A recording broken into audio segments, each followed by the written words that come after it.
आज माझ्या मूळ गावी अखंड हरिनाम सप्ताहाचा 5वा दिवस। त्यानिमित्त आज गावाकडे आलो असता माझ्या गावामध्ये लगातार 7 दिवस गावकऱ्यांना चूलबंद निमंत्रण दिलं जातं जेवणासाठी। दिवसभर पंगत चालू असते, सकाळी नाश्ता, दुपारी जेवण, संध्याकाळी जेवण, म्हणजे या पद्धतीनं सर्व कार्यक्रम चालतो। आज मी गावात आला असता आज या ठिकाणी श्रावणी सोमवार आहे, त्यानिमित्त सकाळी मसाला दूध, केळी वाटप करण्यात आली। त्यानंतर आज साबुदाणा खिचडी बनवणार आहोत, त्याचं या ठिकाणी तयारी चालू आहे।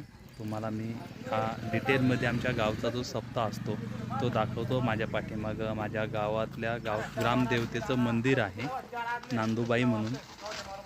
तर आपण प्रत्यक्ष त्या सर्व पंक्तीदार जे गावातले आज पंक्तीचे मानकरी आहेत त्यांच्याशी संवाद साधूया आणि त्यांनी कसं कसं नियोजन केलं त्याची माहिती घेऊया। तर चला आपण भेटू त्यांच्यासोबत। आज माझ्या गावातले सर्व ग्रामस्थ असे पंक्तीसाठी स्वतःहून काम करत असतात। या ठिकाणी आमचा मित्र गावचं नेतृत्व म्हणता येईल शेडकर यादव हाही या ठिकाणी काम करताना दिसतोय। आपण प्रत्यक्ष त्याकडून माहिती घेऊया। बोल आता। आज आमच्या गावामधील अखंड हरिनाम सप्ताहानिमित्त आमच्या ग्रुपची आज दुसऱ्या सोमवारानिमित्त पंगत आहे। आज आमच्या गावातील अखंड हरिनाम सप्ताहामध्ये आज आमच्या ग्रुपची पंगत आहे। या पंक्तीमध्ये सोमवारानिमित्त आम्ही सकाळी मसाला दूध तयार केलं होतं आणि आता सध्या आम्ही खिचडी बनवण्याची तयारी करत आहोत आणि संध्याकाळी या ठिकाणी काम चालू आहे।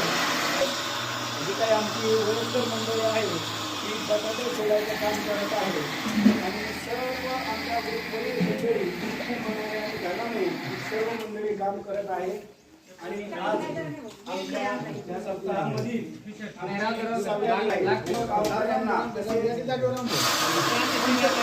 सर्वांना एक नम्र विनंती आहे की आमच्या पंक्तीचा आस्वाद घेण्यासाठी तुम्ही आमच्या सप्ताहामध्ये हजर व्हा।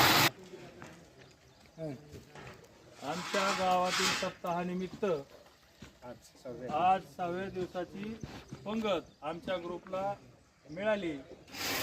त्यासाठी आम्ही आचार्य म्हणून भोलेनाथ यांनी स्वयंपाक उत्तमरित्या आणि चांगल्या पद्धतीने बनवतात।